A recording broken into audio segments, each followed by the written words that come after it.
Video start करने के पहले एक इम्पॉर्टेंट नोटिस। हमारी हॉरर टाइम फैमिली जल्द ही 1000 लोगों की होने वाली है और इसे सेलिब्रेट करने के लिए मैं इस वीडियो में Q&A का अनाउंसमेंट कर रहा हूँ। जब हमारे 1000 सब्सक्राइबर्स हो जाएंगे तब Q&A आएगा और आप सब इस वीडियो के कमेंट सेक्शन में Q&A से रिलेटेड मुझसे क्वेश्चंस पूछ सकते हैं। तो आज की वीडियो में आगे बढ़ते हैं। हेलो फ्रेंड्स, तो यार कैसे हैं आप सब। आज हम लोग एक बहुत अच्छी लेकिन कंफ्यूजिंग मूवी की प्रॉपर थ्योरी के साथ आए हैं।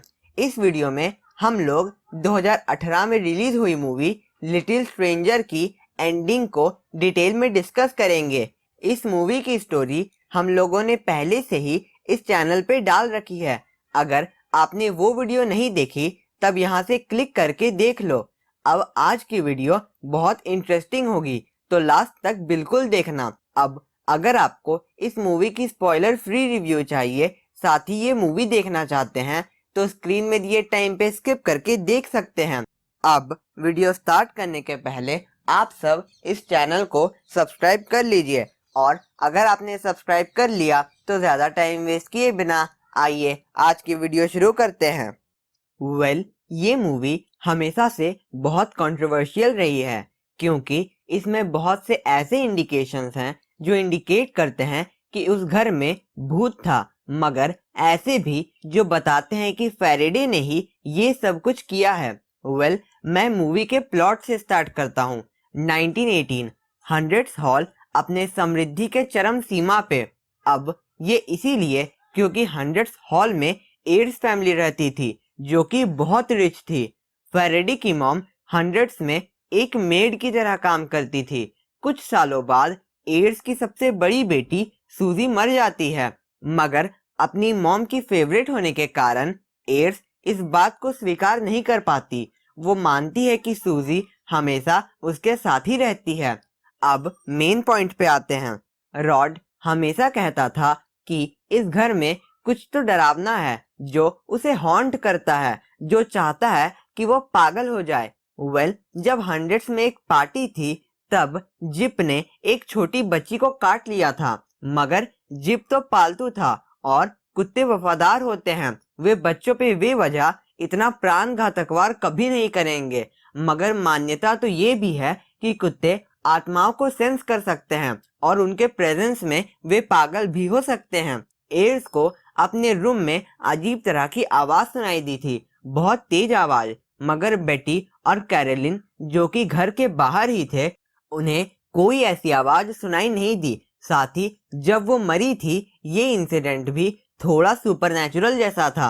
अब ये रहे वो सारे इंडिकेशंस जिससे ये निष्कर्ष निकाला जा सकता है कि उस घर में भूत था। और अगर आप प्रॉपर रीजन चाहते हैं कि सूजी एड्स की अपनी बेटी ने अपने फैमिली के साथ ऐसा क्यों किया, जब फैराडे ने उस घर से एक फ्रेम का टुकड़ा चुराया था तब फैराडे को डांट खाता देख वो खुश थी। मतलब उसे इस घर से बचपन से ही प्यार था। वो नहीं चाहती थी कि कोई और उसके घर पे अपना हक जताए। अब दूसरे पार्ट पे आते हैं। मैंने जितने भी पॉइंट्स कहे उस सब को फिर से मगर थोड़ा अलग वे में बोलता हूँ। फैराडे की मॉम हमेशा से हंड्रेड्स में काम करती थी, तो उसे भी घर के बारे में बताती थी। जब वो पहली बार वहां आया उसे भी ये घर बहुत पसंद आया। जब उसने उस पेंटिंग के टुकड़े को लेके इस घर पे थोड़ा सा हक जताने की कोशिश की, उसे डांट पड़ी। इस इंसिडेंट के बाद फैराडे के अभिमान को चोट लगी। उसने सूजी को मार दिया जिसने फैराडे को फंसाया था। बड़े होने के बाद वो फिर से वहीं पे आता है। अब वो अपने आप को सिविलाइज्ड और बहुत अच्छे डॉक्टर के रूप में प्रेजेंट करता है। वो रॉड के पैर को ठीक करके उनका भरोसा जीतता है। अब वो चाहता है कि किसी भी तरह ये घर उसका हो जाए। उसने रॉड को कुछ मेडिसिन या ड्रग्स से ऐसा भरोसा दिलाया कि इस घर में कुछ तो सुपरनैचुरल है। जब घर में पार्टी थी तब उसने किसी तरह जिप को पागल कर दिया और उस बच्ची को बचाने का छलावा किया जिससे पूरी एड्स फैमिली का उस पर विश्वास आ जाए। धीरे धीरे उसने रॉड को पागल बनाना स्टार्ट कर दिया था। एक दिन जब रॉड फैराडे को बताता है कि वो घर बेचने वाला है, फैराडे गुस्सा हो जाता है। रॉड भी उसे भला बुरा कह के फैराडे को अपने घर से बाहर निकाल देता है। उसी रात रॉड अपने घर में आग लगा लेता है और उसे पागल खाने भेज दिया जाता है। रॉड के बाद फैराडे अपना अगला जाल फेंकता है। वो ऐसा दिखाता है कि वो कैरोलिन को लाइक करता है, मगर अब बात प्यार की ही नहीं रह गई थी। वो कैरोलिन पे अपना हक जमा रहा था, क्योंकि जब पार्टी में कैरोलिन किसी और के साथ डांस कर रही थी, ये सिर्फ एक गेम था, मगर फैराडे गुस्सा हो रहा था। इसके बाद कैरोलिन और फैराडे की शादी का मोमेंट बन रहा था। तब फैराडे एड्स को नॉट सो सुपर नेचुरल चीजों से डराने की कोशिश करता है। सुपर नेचुरल के नाम पे हुआ ही क्या, टेलीफोन रिंग हुआ, उससे बहुत ही आवाज आई जो कि सिर्फ एड्स को सुनाई दी। वो रूम ग्राउंड फ्लोर के बहुत ऊपर था, यहाँ तक कि सारी खिड़कियां भी बंद थी, तो आवाज रूम के बाहर जाएगी भी कैसे। फैराडे एड्स का विश्वास जीतने का कोशिश करता है, मगर ऐसा नहीं कर पाता। ये हमें पता चलता है जब फैराडे और एड्स बातें कर रहे थे। एड्स कहती है कि फैराडे इस जगह से बिलोंग नहीं करता, ये घर उसका कभी नहीं हो सकता। इसके बाद फैराडे ने एड्स को ड्रग्स दिया, मेंटली गुमराह किया और उसे भी साफ कर दिया। एड्स की मौत के बाद उसने तुरंत कैरोलिन से शादी करनी चाहिए ताकि वो घर उसका हो जाए, मगर कैरोलिन ने उसे मना कर दिया और फाइनली उसने कैरोलिन को भी मार दिया, जिससे उसका बदला पूरा हुआ।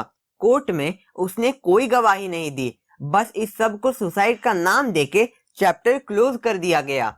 अब क्योंकि फैराडे लोगों की नजर में बहुत अच्छा था, उसके तरफ कभी भी शक की सुई नहीं घूमी। लास्ट में ऐसा पक्का तो नहीं है कि फैराडे को वो घर मिला या नहीं, मगर मोस्ट प्रोबेबली वो घर फैराडे का ही होगा। और अगर ऐसा नहीं भी हुआ, मगर लास्ट में उसका बदला पूरा हुआ उस थप्पड़ का जो एड्स ने उसे बचपन में मारा था। मूवी की लास्ट सीन में हम लोग फैराडे के बचपन वाले रूप को घर में जाते देखते हैं, जो स्ट्रांगली सिग्निफाई करता है कि ये सब फैराडे ने ही किया है। इन दो थ्योरीज के अलावा मुझे वेबसाइट्स पे और कुछ नहीं मिला। घोस्ट वाली थ्योरी को बहुत से लोग सच मानते हैं, मगर व्यूअर्स को ज्यादा दूसरी थ्योरी पसंद आती है। मैं डिस्क्रिप्शन में उन वेबसाइट्स का भी लिंक दे दूंगा जिससे मुझे इस मूवी को समझने में हेल्प मिली। इस मूवी की स्टोरी अच्छी है और कंक्लूजन सोचने की आपके पास दो स्ट्रॉन्ग पॉसिबिलिटीज हैं।